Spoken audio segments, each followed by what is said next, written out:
6h14, on parle de l'actualité de la santé maintenant avec le docteur Kierzek Gérald. Bonjour, ce matin vous nous parlez d'un régime qui a la cote, c'est le régime sans gluten. Avant tout, dites-nous, le régime sans gluten, exactement c'est quoi ? Oui, bonjour Samuel, qui a la cote ou qui avait la cote. Alors l'alimentation sans gluten, c'est-à-dire sans gliadine, c'est une molécule particulière qu'on trouve dans le blé, dans l'orge, dans le seigle et donc dans les pâtes, dans le pain, dans les biscuits. Bien, ce régime sans gluten, il est déjà indispensable pour des patients qui ont une maladie cœliaque. Donc ça, c'est 1% de la population et ces patients-là sont incapables de digérer cette molécule, cette gliadine et le gluten. Et donc à l'origine, l'alimentation sans gluten, elle est indispensable, elle est vitale parce que sinon, ces anticorps vont détruire la paroi de l'intestin. Mais pour 99% des gens, il n'y a pas besoin d'alimentation sans gluten et effectivement, c'est devenu un peu une mode de dire je vais supprimer le gluten de mon alimentation. Donc si je vous suis bien Gérald, ce régime sans gluten, il ne s'adresse pas à tous. Non, il ne s'adresse pas à tous et pourtant je suis un fervent moi de l'alimentation gluten light, pas gluten free. Donc l'idée c'est pas du tout de supprimer complètement le gluten de son alimentation.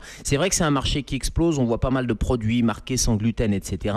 Ces produits-là, ils sont réservés aux patients atteints de maladie cœliaque parce qu'il y a une étude américaine qui vient de montrer d'ailleurs les limites quand on supprime le gluten. Eh bien il y a d'autres risques, notamment des risques cardiovasculaires qui peuvent apparaître parce qu'à la place de la gliadine, eh bien les fabricants vont mettre autre chose et cette autre chose peut avoir des effets secondaires. Et au final alors docteur, qu'est-ce qu'il faut faire pour être raisonnable ? J'allais dire faites comme je fais, c'est-à-dire qu'il faut consommer avec modération le gluten et ça veut dire qu'il faut alléger en pain et alléger en pâtes. Moi j'ai perdu le réflexe de prendre du pain à chaque repas, par contre je me fais plaisir avec une bonne baguette par exemple une fois par semaine et puis j'ai perdu le réflexe aussi de manger des pâtes un peu systématiquement et je privilégie les légumes. Donc ça veut dire faire des économies aussi, c'est pas la peine d'aller acheter des produits sans gluten qui sont plus chers, mais il faut simplement aller enlever ce mauvais réflexe de consommation de pain et de pâtes. Merci beaucoup docteur Kierzek. On vous retrouve à 10h dans Allo Europe 1 avec Thomas Tauroud et nous on se retrouve bien sûr demain dans Europe 1. Bonjour.